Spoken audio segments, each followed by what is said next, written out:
And now, Israel continues to await a response from Hamas for a ceasefire for hostages deal. Negotiations have been ongoing over the weekend, and several Arab media reports indicate progress has been made. The latest in the following report. Conflicting reports of optimism and pessimism for a deal emerged on Sunday as Jerusalem continues to await an official response by Hamas regarding a new hostage and ceasefire deal. A second day of talks was underway in Cairo in an attempt to reach an Egyptian and Qatari-mediated agreement.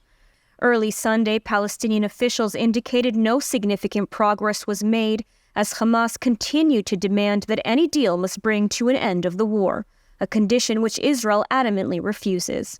As the day progressed, however, positive reports began to emerge that Hamas was willing to accept a deal, following a campaign of immense pressure by the United States and Qatar. As the Washington Post reported, the United States has asked Qatar to expel the Hamas leadership should they refuse the deal. According to the latest reports, the proposed deal would see multiple phases, with the first phase seeing a release of some 33 humanitarian hostages in exchange for a ceasefire lasting several weeks. Further phases would see an additional release of hostages, including IDF soldiers, for a potentially longer-lasting ceasefire.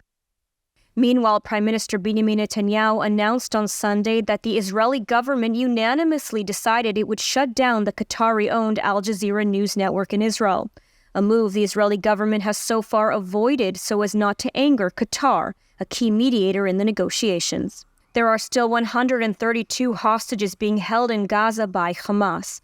Over the weekend, it was announced that 2 men believed to have been taken hostage by Hamas were murdered.